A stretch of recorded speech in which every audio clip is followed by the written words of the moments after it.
Magandang araw po sa inyong lahat. Muli tayo ay dadako sa ating serye sa Ebanghelyo ni Juan. At tayo po ay dadako na sa unang kabanata mula talatang 35 hanggang 50. Pero sa pagkakataong to, babasahin lang natin ang talatang 40 hanggang 45. John chapter 1 verses 40 up to verse 45. Babasahin ko po sa Tagalog. Ang isa sa dalawang nakarinig ng pagsasalita ni Juan at sumunod sa kanya ay si Andres, na kapatid ni Simon Pedro. Verse 41, una niyang nasumpungan ang kanyang sariling kapatid na si Simon, at sa kanya'y sinabi, nasumpungan namin ang Mesiyas, na kung liliwanagin ay ang Kristo. Siya'y kanyang dinala kay Jesus. Siya'y tinignan ni Jesus at sinabi, ikaw ay si Simon na anak ni Juan. Tatawagin kitang Sipas, na kung liliwanagin ay Pedro. Verse 43, nang kinabukasan ay pinasiyahan niyang pumaroon sa Galilea at kanyang nasumpungan si Felipe. At sa kanya'y sinabi ni Jesus, sumunod ka sa akin. Verse 44, si Felipe nga ay taga Bethsaida sa bayan ni Andres at ni Pedro. Verse 45, nasumpungan ni Felipe si Nathanael at sinabi sa kanya, nasumpungan namin yaong isinulat ni Moises sa kautusan at gayon din ng mga propeta, si Jesus na taga Nazaret, ang anak ni Jose. Manalangin tayo. Aming Ama sa langit, muli kaming dumudulog sa iyo sa ngalan ni Jesus. At dalangin po namin ang iyong patnubay sa pamamagitan ng Espiritu Santo mo. Samahan mo kami, Panginoon, sa pangangaral ng iyong salita. Buksan mo po ang isip at puso ng mga taong makikinig upang maunawaan nila, Panginoon, ang iyong ebanghelyo at manampalataya sila kay Kristo na aming Panginoon, ang anak ng Diyos. Nang sa ganon ay magkaroon sila at kami ng buhay na walang hanggan. Ipinagkakatiwala po namin sa iyo ang mga oras na ito sa aming pangangaral. Nawa ang pangalan mo lamang aming maitaas. Sa pangalan ng aming Panginoong Jesucristo. Amen. Sinabi ni Apostol Juan sa uling bahagi ng aklat na ito ang layunin kung bakit niya isinulat ang ebanghelyong ito. Sabi niya sa John chapter 20 verse 31, ngunit ang mga ito ay nangasulat, bakit? Upang kayo'y magsisampalataya na ano? Na si Jesus ay ang Kristo, ang anak ng Diyos. Ngunit bakit kailangan panampalatayaan nila si Jesus? Sabi dito, at sa inyong pagsampalataya ay magkaroon kayo ng buhay o buhay na walang hanggan sa kanyang pangalan. Sinabi niya na ang layunin kung bakit kailangan ipangaral ang ebanghelyo ay upang makarinig nito at sumampalataya na si Jesus ang Kristo, ang anak ng Diyos, ay magkaroon ng buhay na walang hanggan. Ito ang ibig sabihin ng salitang kaligtasan. Alam nyo, lahat ng tao ay makasalanan. At kung hindi siya maliligtas, nakatakda siyang mamatay at makaranas ng kaparusahan sa impyerno. Bakit? Dahil sinabi ng Biblia sa Roma, chapter 6, verse 23, na ang kabayaran o ang kapalit na kaparusahan ng kasalanan ay kamatayan. Ang malaking problema ng tao, una, tayong lahat ay makasalanan, at ikalawa, wala tayong kakayahang iligtas ang sarili natin mula sa kaparusahan ng kasalanan at sa puot ng Diyos. Kung kaya lang nating maligtas sa sarili nating kaparaanan, hindi na sana namatay si Kristo sa krus.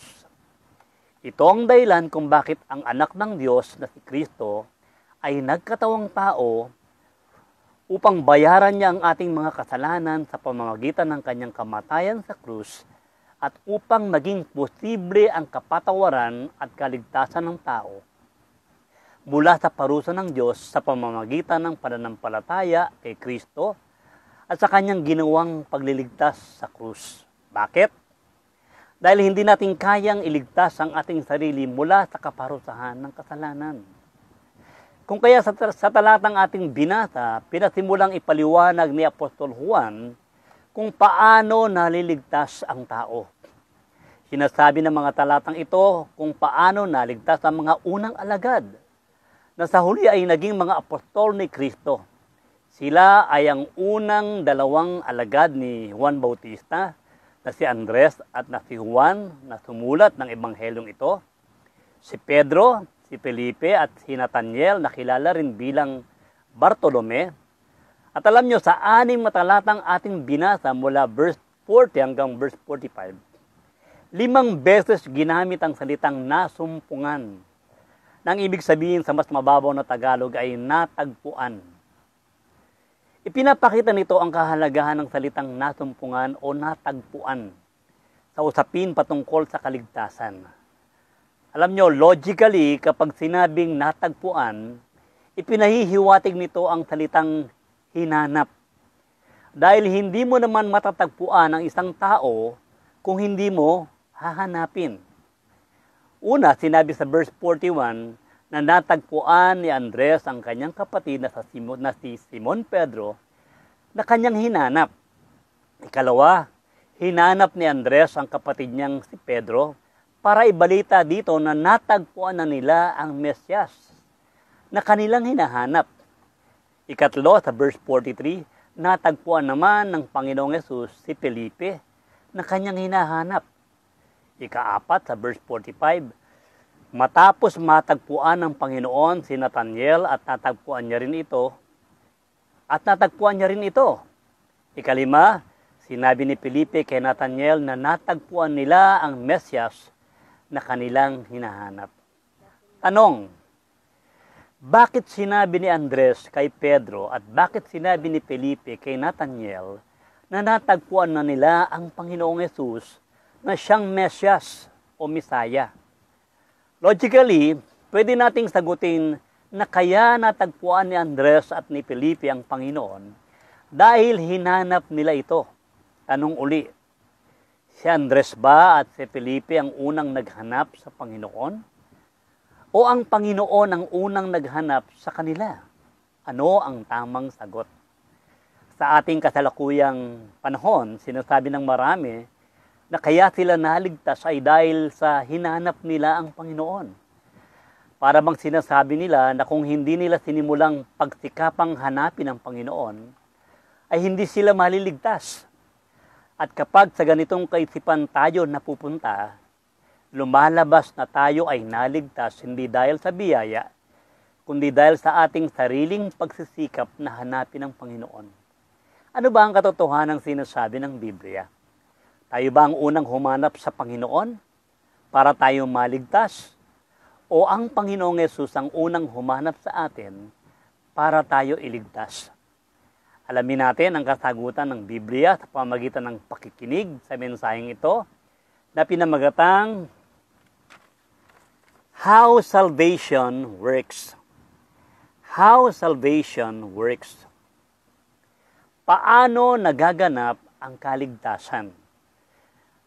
Muli nating basahin ng John chapter 1 verse 45. Sabi rito, nasumpungan o natagpuan ni Felipe si Nathaniel.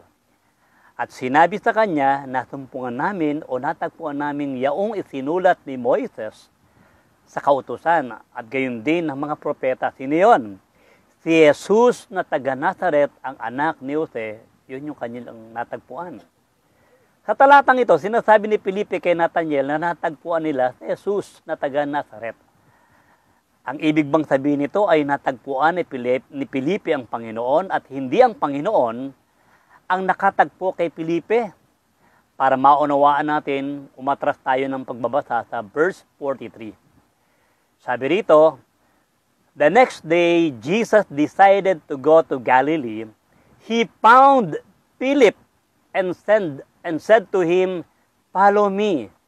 Sa Tagalog, kinabukasan, pinagpasyahan ni Jesus na pumaroon sa Galilea at kanyang natagpuan sino? Si Felipe. Ibig sabihin, naunang natagpuan ng Panginoon si Felipe sa mas naunang talata sa verse 43 bago sabihin ni Felipe sa verse 45 kay Nathaniel na natagpuan niya ang Mesyas o ang Panginoon. Sa makatuwid, ang Panginoon ang unang naghanap kay Felipe. Kaya niya ito natagpuan. Unang natagpuan ng Panginoon si Felipe bago natagpuan ni Felipe ang Panginoon. Ang Panginoon ang unang naghanap kay Felipe. Ganito unang nagaganap ang kaligtasan. Ang Panginoon ang unang naghanap sa mga makasalanan at hindi ang mga makasalanan ang naghanap sa Panginoon. How salvation works? Paano nagaganap ang salvation o kaligtasan? Point number 1, the Savior seeks the sinners. The Savior seeks the sinners. Ang Panginoong Yesus na tagapagligtas ang unang naghahanap sa makasalanan para ito iligtas. Hindi magaganap ang kaligtasan kung hindi ang Panginoon ang unang maghahanap. Ganito unang nagaganap ang kaligtasan. Hindi nagsisimula ang kaligtasan sa tao, kundi sa Diyos. Dahil ang Diyos ang unang naghahanap. Bakit? Sino ba ang hinahanap? Hindi ba ang nawawala? At sino ang nawawala? Ang Panginoon ba ang nawawala o ang makasalanan? Sinabi ng Panginoong Hesus sa Luke chapter 19 verse 10, sapagkat ang anak ng tao, sino yon? Ang Panginoong Jesucristo, ay naparito upang hanapin at iligtas. Sino? Ang nawala. Sino ang hahanapin at ililigtas? Ang tagapagligtas pa ang nawala o ang makasalanang ililigtas ang nawawala? Ang nawawalang tupa ba ang maghahanap sa kanyang pastol? O ang pastol ang maghahanap sa kanyang nawawalang tupa? Paano ba hinahanap ng Diyos ang isang makasalanan? Basahin natin ang verse 47. Nang malapit na si Nathanael ay sinabi ni Jesus, masdan ninyo ang isang Israelita, wala siyang anumang pagkukunwari. Tinanong siya ni Nathanael, paano niyo ako nakilala? Sumagot si Jesus, bago ka pa tawagin ni Felipe, nakita na kita nang ikaw ay nasa ilalim ng puno ng igos. Paano hinanap ng Panginoon si Nathanael? Kilala siya ng Panginoon? Anong ibig sabihin nito? Paano siya nakilala ng Panginoon? Paano hinahanap ng Diyos ang isang nawawalang makasalanan? By His omniscience. Ibig sabihin ng omniscience, alam niya o alam ni Jesus ang lahat ng bagay. Sinabi ni Jesus sa verse 47, masdan ninyo ang isang Israelita, tinutukoy niya si Nathanael, wala siyang anumang pagkukunwari. Kilala ng Panginoon ang karakter o pagkatao ni Nathanael bilang taong walang pagkukunwari at totoong humahanap sa Panginoon kahit noon niya lang nakita ang Panginoon. O kahit noon lang sila nakita ng Panginoon. Nakilala rin siya ni Nathanael, kaya sinabi nito sa kanya, ikaw ang anak ng Diyos. Paano hinahanap ng Panginoon ng mga maliligtas? Nakikilala tayo ng Panginoon. Kaya alam niya kung talagang hinahanap natin ang tagapagligtas. Basahin natin ang John chapter 2 verse 23 to 24. Nang siya nga'y nasa Jerusalem ng Paskwa sa loob ng panahon ng kapistahan, ay marami ang nagsisampalataya sa kanyang pangalan. Pagkakita ng kanyang mga tandang ginawa. Datapwat si Jesus sa kanyang sarili ay hindi rin nagkatiwala sa kanila, sapagkat nakikilala niya ang lahat ng mga tao. Anong ibig sabihin nito? Bagamat sinabi ng Biblia na marami ang nagsisampalataya sa kanya, hindi siya nagtiwala sa mga taong ito at hindi niya itinalaga ang buhay niya sa kanila. Sa halip umalis ang Panginoon. Bakit? Dahil sabi rito, dahil nakikilala niya ang lahat ng tao. Ibig sabihin, alam niya na hindi totoo ang pagsampalataya nila. Ganon din sa John chapter 6 verse 26.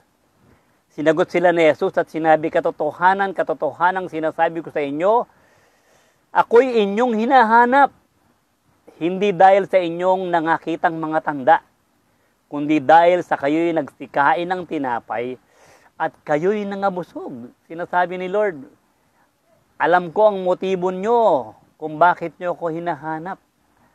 Alam ni Jesus ang motibo ng mga taong humahanap sa Kanya at lumalapit sa Kanya. Alam niya kung hinahanap mo lang siya dahil sa mga material na pagpapala at hindi dahil gusto mong sumunod sa Kanya.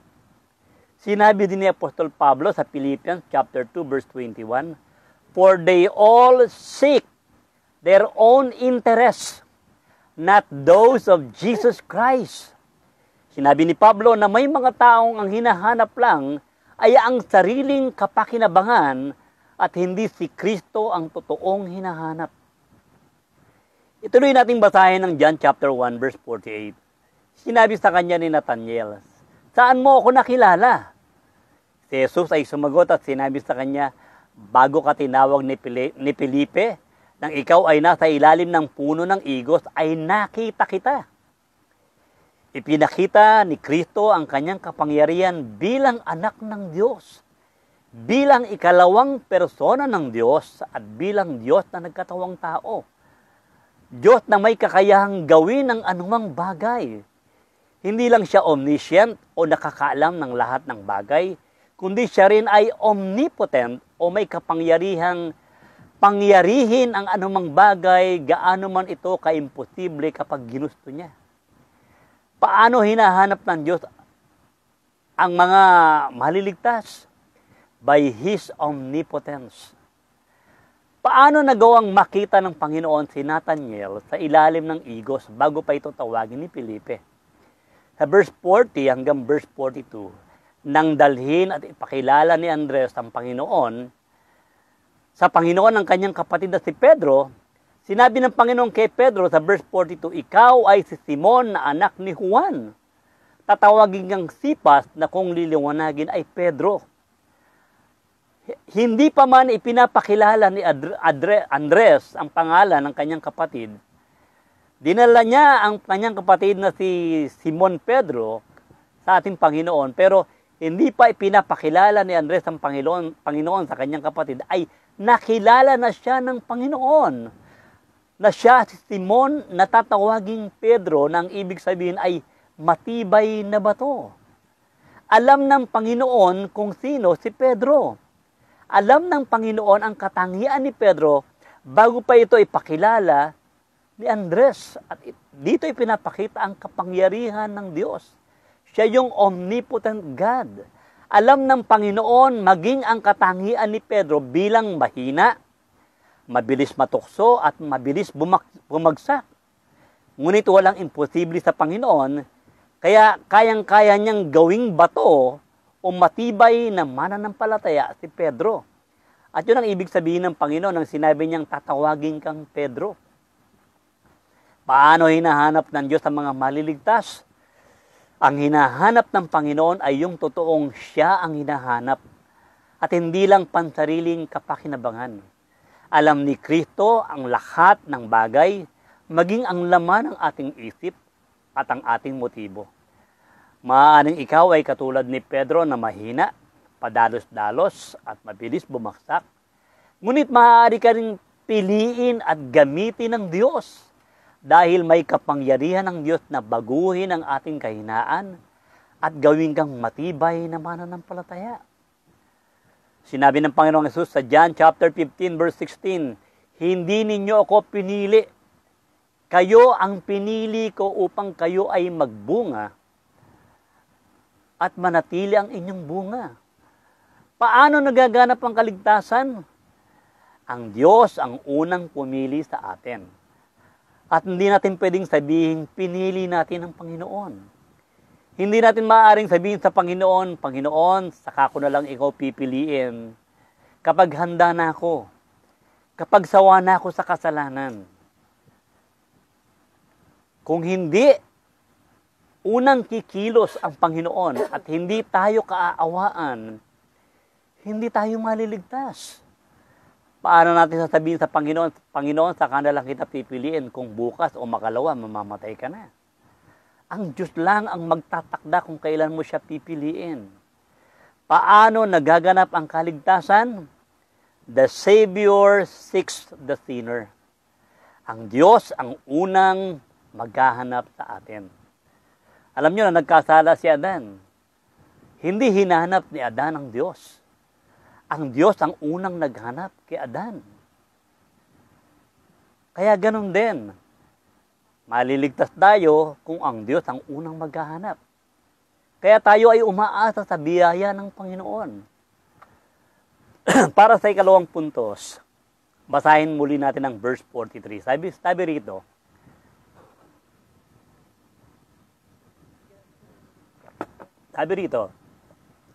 the next day, Jesus decided to go to Galilee. He found Philip, said to him, and he said, "Follow me." Sa Tagalog, kinabukasan, pinagpasyahan ni Jesus na pumaroon sa Galilea. At kanyang natagpuan sino? Si Felipe. Naunang natagpuan ng Panginoon si Felipe. Sa mas naunang talata sa verse 43. Subalit, pagdating ng verse 45, sinabi din niya kay Nathanael na natagpuan niya ang Mesyas o ang Panginoon. Ibig sabihin, matapos siyang hanapin ni Kristo, hinanap niya rin ang Panginoon. Ang pangalawang nagaganap kapag hinanap ng Panginoon ang isang makasalanang maliligtas, nagkakaroon ng desire o pagnanasa ang isang makasalanan na hanapin din ang tagapagligtas. Paano nagaganap ang kaligtasan? Una, sabi natin kanina, the Savior seeks the sinner. At ang pangalawa, point number 2, the sinner seeks the Savior. The sinner seeks the Savior. Matapos hanapin at matagpuan ng Panginoon si Felipe, hinanap naman ni Felipe si Nathanael at sinabi niya dito na natagpuan din niya ang Panginoon. Paano niya hinanap at natagpuan ang Panginoon? Sa verse 43, sabi dito, matapos matagpuan ng Panginoon si Felipe, sinabi nito sa kanya, "Sumunod ka sa akin." Paano natin matatagpuan ng Panginoon? They seek the Lord by following the Lord. Matatagpuan natin ang Panginoon kapag tayo ay sumunod sa Kanya. Hindi kilala ni Felipe si Kristo nung una siyang tinawag nito. Ngunit nang sumunod siya, nalaman niyang ito ang Mesyas na sinasabi ni Moises at ng mga propeta. Alam nyo, pag nagsimula nating hanapin ang Panginoon sa pamagitan ng pagbabasa ng Biblia, pakikinig ng salita ng Diyos at sa mga nangangaral, doon natin matatagpuan ang Panginoon. Ganito rin ang nangyari sa dalawang alagad ni Juan Bautista na si Andres at si Juan. Hinanap sila ng Panginoon sa pamamagitan ni Juan Bautista nang ihayag nito sa kanila na si Jesus ang Mesyas. Sabi sa John chapter 1 verse 35 hanggang 37. Nang kinabukasan ay muling nakatayo si Juan at ang dalawa sa kanyang mga alagad. Sino yung dalawang yon? Si Andres at si Juan. At sa verse 36, at kanyang tinignan si Jesus, samantalang siya'y naglalakad. Tinignan ni Juan Bautista si Jesus at sinabi, narito ang kordero ng Diyos. At narinig siyang nagsalita ng dalawang alagad. Narinig ni Andres at ni Juan ang sinabi ni John the Baptist na si Kristo ang kordero ng Diyos, ang Mesyas. At anong nangyari? Sabi dito, at sila'y nagsisunod kay Jesus. Bago sila sumunod sa Panginoon, ginamit ng Panginoon ang pangangaral ni Juan Bautista patungkol sa pagsisisi para ipakilala ang Mesyas. Inilagay ng Diyos sa puso nila Andres at ni Juan, Apostle John, na kailangan nila ang Mesiyas para sila maligtas at magkaroon ng kapatawaran kung kaya sila ay nagsisi ng kanilang kasalanan. Sa ganitong paraan, unang kumilos ang Panginoon sa puso nila. Kung kaya, tumugon sila sa pamamagitan ng pagsunod kay Jesus. Ano ang ibig sabihin nito? Magagawa lang nating hanapin ang tagapagligtas kapag unang kumilos ang Panginoon sa puso natin sa pamamagitan ng pakikinig ng pangangaral ng Ebanghelyo, kung saan nabubuksan ang puso natin para makita natin na tayo ay kaawa-awang makasalanan na nangangailangan ng tagapagligtas. Kung kaya sumusunod tayo at hinahanap natin ng Panginoon na siyang magliligtas sa atin. Anong ibig sabihin nito? Kung nauunawaan ng isang tao mula sa pakikinig at ng pangangaral ng salita ng Diyos na siya ay makasalanan at nangangailangan ng tagapagligtas, dito siya nagsisimulang hanapin ang Panginoon. Kaya nga alam nyo, sinasabi ng Ezekiel chapter 36, verse 26, tinan nyo, babasahin ko. Sabi ng Panginoon, bibigyan ko kayo ng bagong puso at bagong espiritu. Ibig sabihin, mayroong lumang puso at mayroong patay na espiritu. Kaya sinabi rito, bibigyan ko kayo ng bagong puso at bagong espiritu. Ang masuwayin niyong puso ay gagawin kong masunurin. Paano mangyayari ito? At kailan ito magaganap sa isang tao? Ito ang nagaganap sa regeneration o kapanganakang muli.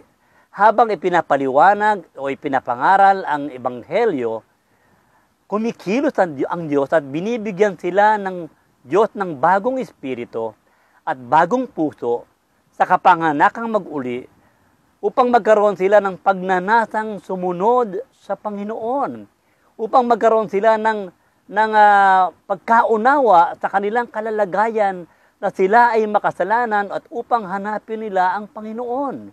Magagawa lang nating hanapin ang Diyos kapag una siyang kumilos sa atin sa pamamagitan ng pagbibigay sa atin ng bagong puso at bagong espiritu.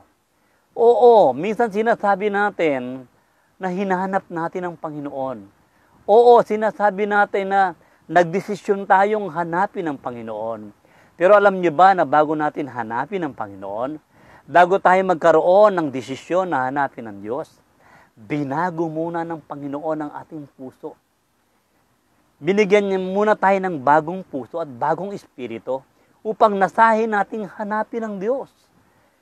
Kung kaya ang Diyos ang nagsimulang maghanap sa atin, bago natin simulang hanapin ang Panginoon. Kung nakikita mong unti-unti mong sinasaliksik ang salita ng Diyos at inaalam ang katotohanan ng kaligtasan, kung nagkakaroon ka ng kasiyahan, tiyaga at pagnanasang makinig at sumunod sa kanyang salita, ito ang katibayan na hinahanap mo na ang Panginoon. Paano mo hahanapin ang Panginoon? By following the Lord and by finding the Lord. At kung sumusunod ka sa Panginoon, doon mo lang siya matatagpuan. At kung natagpuan mo ang Panginoon bilang tagapagligtas, ito naman ang katibayan na natagpuan ka na rin ng Panginoon. Bakit? Dahil hindi mo magagawang hanapin at matagpuan ng Panginoon kung hindi ka hinanap at natagpuan ng Panginoon. Paano nagaganap ang kaligtasan? First, the Savior seeks the sinner. And second, the sinners seek the Savior. Para sa pangatlong puntos, basahin natin ang John chapter 1 verse 41. Sabi rito,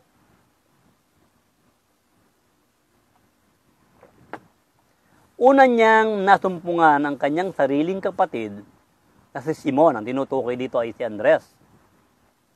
At sa kanya sinabi, nasumpungan namin ang Mesyas na kung liliwanagin ay Kristo. Sabi ni Andres kay Pedro, natagpuan namin ang tagapagligtas.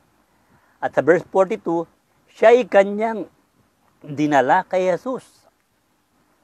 Hindi lang sinabi ni Andres na natagpuan niya ang Mesyas, kundi dinala ni Andres ang kanyang kapatid sa Panginoon. Matapos maligtas si Andres, hindi siya nanahimik. Hinanap naman niya ang kanyang kapatid upang maibahagi niya ang kaligtasan at upang ito rin ay maligtas. Paano nagaganap ang kaligtasan? Una, sabi natin, the Savior seek the sinners. Pangalawa, the sinners seek the Savior. At ang pangatlo, the saved seek the sinners. The saved seek the sinners. Ang mga naligtas naman ang siyang naghahanap sa mga makasalanan. Ganito rin ang nangyari kay Felipe. Hindi lang kay Simon Pedro. Hindi lang kay Andres. Matapos niyang matagpuan ng Panginoon, hinanap naman niya si Nathanael upang maibahagi niya rin si Kristo. Nagaganap ang kaligtasan kapag ang mga naligtas, matapos silang maligtas, sila naman ang naghahanap sa mga makasalanan na maliligtas. Ganito nagliligtas ang Panginoon. Paano hinahanap ng mga naligtas ang mga makasalanan? Una, sabi sa verse 41, una niyang nasumpungan ng kanyang sariling kapatid na si Simon. Inunang hanapin ni Andres ang pinakamalapit sa kanyang puso, ang kanyang kapatid o ang kanyang pamilya. The saved seeks his family. Ganito rin ang ginawa ni Apostol Juan. Matapos nilang matagpuan ni Andres ang Panginoon, hinanap niya din ang kanyang kapatid na si Santiago o si James na naging alagad din ng Panginoon. Anong sinasabi nito sa atin? Kung natagpuan mo na ang Panginoon at nakilala mo na siya bilang Panginoon at tagapagligtas, bago mo siya ibahagi sa iba, inuutusan ka ng Panginoon na ipakilala mo muna ang Panginoon sa iyong pamilya. Bakit?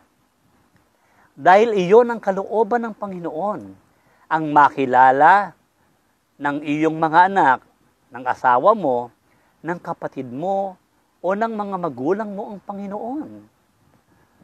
Matapos namang makilala ni Felipe ang Panginoon at maligtas, at nasumpungan ni Felipe, sabi sa verse 45, at nasumpungan ni Felipe si Nathanael.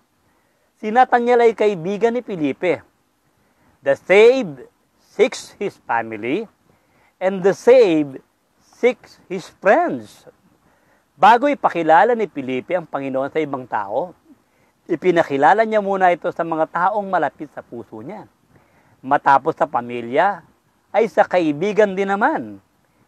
Ibahagi natin ang ebanghelyo ng kaligtasan sa mga taong malalapit sa atin. Maaaring sabihin natin na mahirap ibahagi ang salita ng Diyos sa mga taong labis na nakakilala sa iyo o nakakakilala sa iyo. Bakit? Dahil sinasabi natin na alam nila ang dati mong makasalanang pamumuhay, kaya hindi sila basta-basta maniniwala sa iyo.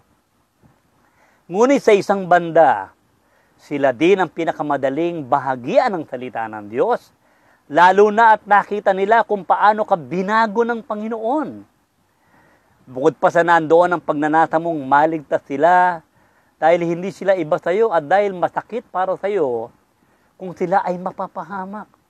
Kaya nga sinabi ng Romans chapter 10 verse 14, paano nga sila magsisitawag doon sa hindi nila sinasampalatayaan?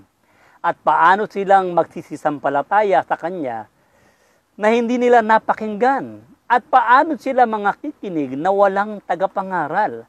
Anong ibig sabihin nito? Sinasabi ni Pablo sa talatang ito, paano sila sasampalataya sa Panginoon, ang iyong kaibigan at ang iyong pamilya, kung walang magpapakilala sa kanila sa Panginoon? At paano nila makikilala ang Panginoon kung wala silang napapakinggan na ebanghelyo mula sa salita ng Panginoon? At paano sila makakapakinig kung walang mga ngaral na katulad ng ginagawa natin ngayon? Hindi ako nanatiling ligtas. Hinanap ako ng Panginoon. At nung hinanap ako ng Panginoon, hinanap ko ang Panginoon at natagpuan ko ang Panginoon nung ako ay sumunod sa Kanya. Ngunit hindi ako huminturon. Hinanap ko ang aking pamilya, ang aking asawa, ang aking mga anak para makakilala sa Panginoon, ang aking magulang at mga kapatid. At hinanap ko ang aking mga kaibigan. Ganoon nais ng Diyos mangyari ang kaligtasan. Ibig sabihin, bagamat ang Diyos ang nagliligtas, subalit pinili ng Diyos na iligtas ang mga makasalanan sa pamamagitan ng pangangaral ng isang mananampalatayang katulad mo. Kung ikaw ay nakakilala na sa Panginoon, kung natagpuan ka na ng Panginoon at natagpuan mo na ang Panginoon bilang iyong Panginoon at tagapagligtas, inuutusan ka naman ng Panginoon na ibahagi mo ito sa iba. Unang-una sa iyong pamilya, sa iyong kaibigan at mga kakilala. At higit sa lahat sa iyong mga kaibigan, paano nagaganap ang pagliligtas? Number 1, the Savior seeks the sinners. Kung hindi dahil sa biyaya at awa ng Diyos na baguhin ang puso mo at bigyan ka ng pagnanasang hanapin mo siya, hindi mo hahanapin ng Panginoon at malibang ang Diyos ang unang kumilos sa puso mo, hindi natin hahanapin ang Panginoon. Kung hindi dahil sa kapangyarihan ng Diyos na piliin at hanapin ka, alam nyo, hindi tayo maliligtas. Kaya ang Diyos ang unang naghanap sa atin. Pangalawa, the sinners seek the Savior.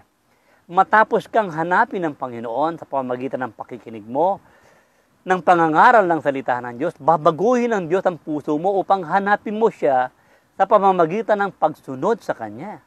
Kung hinahanap mo na ang Panginoon, ito ang katibayan na natagpuan ka na niya. At ikaw ay naligtas na.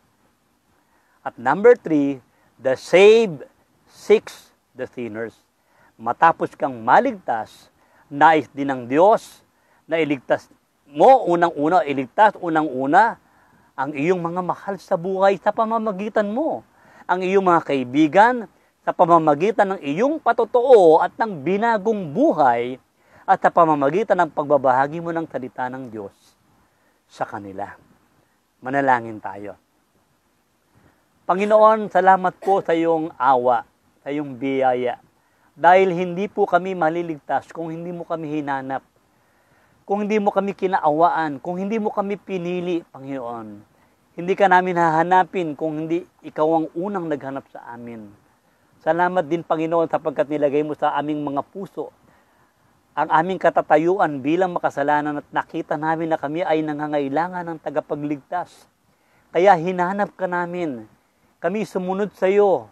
Kami nagpasakop sa iyong kalooban. Binago mo kami, Panginoon. Subalit hindi kami nanatili doon, Panginoon, kundi ginamit mo rin kami upang ibahagi ang iyong salita.